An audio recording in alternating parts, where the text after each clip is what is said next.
Ikhwani rahimakumullah. Nah, ciri-ciri orang yang dapat Lailatul Qadar itu seperti apa? Yang pertama jelas, orangnya tidak durhaka sama orang tua. Kalau ibadahnya seperti ibadahnya Nabi sekalipun, ibadahnya seperti ibadahnya malaikat sekalipun, kalau dia durhaka sama orang tua. Assalamualaikum warahmatullahi wabarakatuh. Alhamdulillahirabbil alamin. Allahumma sholli ala Muhammad wa ala ali Muhammad. Semoga apa yang disajikan bermanfaat untuk kehidupan kita semua. Sukses dan selamat dunia akhirat. Allahumma amin.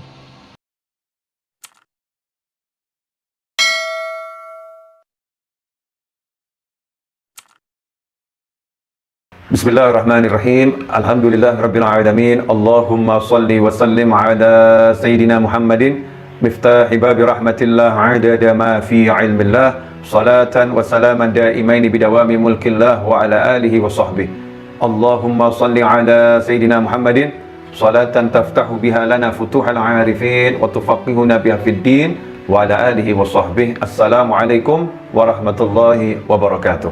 Ikhwani rahimakumullah. Nah, ciri-ciri orang yang dapat Lailatul Qadar itu seperti apa? Yang pertama jelas, orangnya tidak durhaka sama orang tua. Kalau ibadahnya seperti ibadahnya Nabi sekalipun, ibadahnya seperti ibadahnya malaikat sekalipun, kalau dia durhaka sama orang tua, tidak akan mendapatkan Lailatul Qadar. Karena itu mari kita cek diri kita masing-masing, bagaimana hubungan kita dengan orang tua kita masing-masing. Kalau hubungan kita kurang baik, maka saatnya ya sekarang ini, bukan nunggu hari raya. Saat inilah saatnya kita perbaiki hubungan kita dengan orang tua kita. Kadang-kadang kita ini aneh, kalau hubungan sama atasan cepat upaya memperbaiki, takut dipecat. Berupaya memperbaiki segera. Mohon maaf yang belum menikah, hubungan dengan calon istri atau calon suami, nggak enak sedikit, segera pengen diperbaiki karena takut gagal nanti. Suami istri hubungannya renggang dikit, Masya Allah tuh suami berjuang minta maaf sama istri luar biasa, maafkan saya, maafkan saya. Istri berjuang minta maaf sama suaminya luar biasa, maafkan saya, maafkan saya. Demi apa? Demi menjaga agar tidak kehilangan pasangannya. Ketika kita punya teman bisnis, rekanan bisnis, ternyata dia seorang buyer yang bagus, dia konsumen yang handal, konsumen yang punya prioritas tinggi di antara konsumen-konsumen kita. Kalau kita mengecewakan hatinya sedikit, kita akan berjuang gimana caranya agar dia mau memaafkan kita. Demi apa? Keuntungan duniawi yang nggak seberapa. Tetapi ketika Allah katakan ridhullah fi ridhul walidain wa sukhtullah fi sukhtil walidain, ridha Allah bergantung ridha orang tua, amarah Allah bergantung amarah orang tua. Man asbaha murdiyan li wa muskhitan li walidayhi fa anhu sakhit, wa asbaha muskhitan li wa murdiyan li walidayhi fa anhu radin, atau kama qala sallallahu fi haditsul qudsi. Barang siapa berpagi hari dia menyenangkan aku, kata Allah Ta'ala, dengan melakukan banyak kebajikan, amal soleh, hal-hal yang buat Allah senang, tetapi dia membuat marah orang tuanya, maka aku benci kepadanya, aku nggak ridho kepadanya. Tapi barang siapa yang di pagi hari buat aku kecewa, kata Allah Ta'ala, buat aku marah, tetapi di pagi itu dia menyenangkan orang tuanya senang dengan dia karena perbuatan baiknya kepada orang tua tersebut, maka aku pun ridho kepadanya. Allah memaafkannya dan Allah pun ridho kepadanya.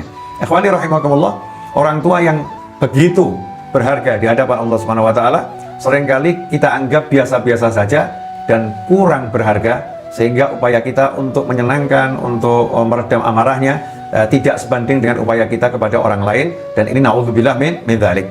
Sisa hari 9 hari atau berapa hari yang masih ada di bulan suci Ramadan ini, kalau kita pengen dapat Lailatul Qadar, perbaiki hubungan kita dengan orang tua kita masing-masing. Termasuk di antara orang tua adalah orang tuanya pasangan hidup kita, alias mertua. Orang tua pasangan hidup kita ini orang tua kita. Nah, seringkali dijadikan second class.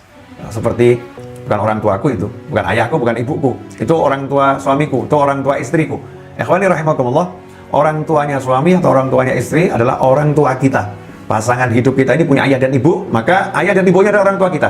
Kita harus hargai, hormati, muliakan seperti kita menghargai, memuliakan orang tua kita masing-masing, orang tua kita kandung. Maka kita akan dapat ridhonya Allah Subhanahu wa taala.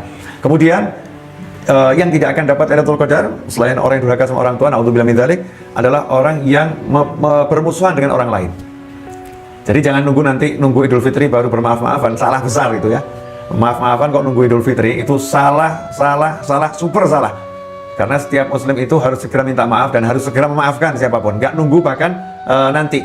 Diceritakan seorang Habib di Hadramut sana, seorang ulama besar, suatu ketika lagi ngajar santri-santrinya, murid-muridnya, dicaci maki dengan cacian yang luar biasa, yang layak marah itu. Habibnya nggak marah, ya, ulama ini nggak marah, dicaci maki, dihina oleh seorang di dalam masjid di depan murid-muridnya. Beliau diam saja. Kemudian beliau pulang ke rumah. Sampai di rumah, beliau menangis. Ya, beliau menangis. Istrinya pun bertanya, kenapa kamu menangis? Maka dijawab, tadi di masjid saya dicaci maki orang. Istrinya berkata, kamu dicaci maki orang kok nangis? Nggak benar ini nangis. Seharusnya kamu nggak nangis dicaci maki orang yang berjiwa besar, maafkan orang tersebut. Suaminya menjawab, saya menangis bukan karena saya dicaci maki. Lah kenapa kamu nangis? Saya nangis karena saya terlambat memaafkannya. Kenapa saya memaafkannya baru di rumah ini? Sementara di masjid tadi saya cuma bisa bersabar, ya, introspeksi diri bersabar, tapi saya belum sempat memaafkannya. Kenapa baru sampai rumah saya maafkan? Saya terlambat memaafkan. Betapa buruk saya ini. Masya Allah, terlambat memaafkan, merasa buruk. Ini orang-orang soleh. Di luar bulan suci Ramadan, apalagi di bulan suci Ramadan, kita tidak boleh menyimpan permusuhan dengan siapapun. Orang yang bermusuhan dengan orang lain musyahil, orang yang bermusuhan dengan muslim yang lain, maka tidak akan mendapatkan rahmat, ampunan, pembebasan dari siksa api neraka, dan Lailatul Qadar. Semua bonus besar itu diblokir, ya, rekeningnya diblokir oleh Allah Subhanahu wa Ta'ala, sehingga dia tidak bisa mendapatkannya. Karena itu, kalau kita masih punya permusuhan dengan siapapun, maafkan, karena rugi adalah kita sendiri yang rugi, bukan orang lain. Kalau kita punya hati memusuhi orang, hati kita yang sakit. Ruang gerak kita pun akan jadi terbatas. Ruangan di mana ada orang yang kita musuhin, kita akan nggak nyaman masuk di dalamnya. Suatu forum di mana ada orang yang kita musuhin, kita nggak akan nyaman masuk di forum tersebut, sehingga ruang gerak kita menjadi sempit, menjadi terbatas. Tapi kalau hati kita ini lapang, sebagaimana tadi Pak Samsir di awal sambutannya mengatakan, Rabbi shrah li sadri wa yassir li amri wahlul 'uqdatam min lisani yafqahu qawli, mengutip doanya Nabi Musa alaihissalam, kalau hati kita lapang, maka urusan kita semua akan jadi mudah. Makanya minta, ya Allah lapangkan hatiku, ya Allah mudahkan urusanku. Ya, kalau hatinya ini lapang, maka urusannya semua nanti akan jadi mudah. Karena itu nggak boleh ada seorang muslim punya hati yang menyimpan kebencian pada muslim yang lain, apalagi kebencian kepada kakak kandungnya, adiknya, pamannya, bibiknya, sanak kerabatnya, ya, orang-orang yang punya hubungan kekerabatan, itu jauh lebih nggak boleh. Kepada orang lain yang jauh pun nggak boleh kita memusuhin, apalagi kepada sanak kerabat. Yang rugi kita sendiri, dunia rugi, akhirat sendiri. Kita akan rugi yang besar. Karena kalau kita nggak memaafkan orang lain, nanti di akhirat udah berandai-andai saja kita insya Allah masuk surga. Amin, Allahumma amin. Ya, masuk surga. Rombongannya rombongan keren nih. Rombongannya orang-orang besar, semua ulama-ulama besar. Kita masuk surga nih. Udah jalan bareng ulama-ulama mau masuk surga. Tiba-tiba kita akan di stop oleh penyekatan. Ya, penyekatan masuk surga. Nanti masuk surga ada penyekatan juga. Ya, walaupun lancar masuk surga, tapi ada yang disekat. Siapa yang disekat? Orang yang masih belum menyelesaikan urusannya dengan manusia yang lain. Ini ada fulan di dunia, dulu belum kamu maafkan. Sekarang fulan lagi disidang di akhirat ini, kamu harus dihadirkan sebagai saksi. Dan itu tidak boleh ada persidangan di surga. Persidangannya harus di luar surga. Ikhwani rahimakumullah. Sudah di dunia dia buat kita ruwet, di akhirat membuat kita ruwet lagi. Masya Allah. Apakah kita mau seperti itu? Jadi kita harus berpikir yang cerdas. Berpikir yang cerdas. Nah, kalau emang ada orang buat kita sebel, buat kita nggak enak, nggak nyaman di dunia ini, jangan sampai di akhirat buat kita sebel, di akhirat buat kita nggak nyaman. Maka kita maafkan orang tersebut. Kita katakan, aku adalah laut. Ya, aku adalah laut, jadi ya maafin semua orang. Ya, gitu aja kok repot. Cuma ngasih maaf kok susahnya luar biasa. Wah, dia mantan suami saya Habib, Ustadz, ya, dia mantan suami saya. Dia nyepelin luar biasa. Dia dulu menzalimi saya luar biasa. Dia, Masya Allah, sudah jadi mantan masih nyusahin, ya luar biasa. Nah, udah jadi mantan masih nyusahin, nanti di akhirat mau nyusahin lagi. Apakah kita akan seperti itu? Apakah kita mau yang jadi seperti itu? Maka harus berpikir cerdas. Nah, hati saya akan saya buat lapang, saya maafkan semua orang. Di dunia saya mau nyaman, di akhirat saya mau jauh lebih nyaman. Kemudian yang ketiga, kelompok manusia yang tidak akan mendapatkan Lailatul Qadar adalah mudmunul khamr. Orang yang kecanduan miras atau narkoba dan sejenisnya. Ya, kecanduan minuman keras atau obat-obat yang memabukkan dan sejenisnya. Maka orang-orang seperti itu, naudzubillah min dzalik, tidak akan mendapatkan Lailatul Qadar, tidak akan mendapatkan ampunan Allah Ta'ala. Karena itu masih ada waktu. Siapapun kita, kalau kita punya satu di antara tiga tadi, mari kita bertobat pada Allah Subhanahu wa Ta'ala. Kemudian ikhwani rahimakumullah, gimana caranya biar dapat Lailatul Qadar? Caranya yang tiga tadi dihindari. Kemudian ada tambahan lagi. Apa itu? Jangan pernah meninggalkan sholat berjamaah, khususnya sholat isya.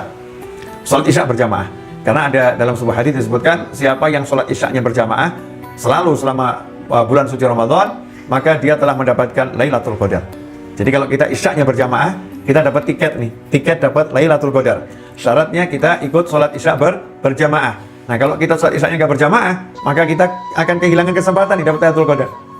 Ya, kecuali kalau mungkin ada uzur yang berat sehingga tertinggal jamaah karena uzur, bukan karena kemalasan, bukan karena kesengajaan, tapi karena suatu hal tidak bisa berjamaah, maka Allah Maha Pengasih, Allah Maha Penyayang. Tapi kalau kita udah rajin jamaah Isya ini berjamaah, insya Allah kita dapat Lailatul Qadar. Kemudian berikutnya, kalau kita ingin dapat Lailatul Qadar, kita doakan muslimin wal muslimat, kita doakan orang-orang soleh untuk dapat Lailatul Qadar. Kita doakan, ya Allah, beri umat Rasulullah semuanya dapat Lailatul Qadar, jadikan semua umat Rasulullah dapat Lailatul Qadar. Terus kita pilih orang-orang khusus, ya Allah, jadikanlah fulan dapat Lailatul Qadar, jadikan fulan dapat Lailatul Qadar. Kenapa seperti itu? Karena ketika kita mendoakan orang lain tanpa pengetahuan orang tersebut, maka akan ada malaikat yang berkata kepada kita, yang minta sama Allah Ta'ala, walaka mithluh, untukmu juga hal yang sama. Ya Allah, beri dia yang sama, beri dia Lailatul Qadar juga. Malaikat yang mendoakan kita dapat Lailatul Qadar ketika kita mau mendoakan orang lain untuk dapat Lailatul Qadar. Karena itu jadikan kebiasaan agar kita berdoa dengan bentuk jamak. Ya Allah, beri kami Lailatul Qadar. Sambil kita niatkan kami itu siapa? Pasangan hidup, orang tua, sahabat, kawan-kawan, teman-teman, umat Islam semuanya. Doakan semuanya dapat Lailatul Qadar. Nanti insya Allah kita akan dapat keuntungan yang besar. Feedbacknya itu kita. Ya, kita akan dapat feedback yang besar dari Allah Subhanahu wa Ta'ala. Kemudian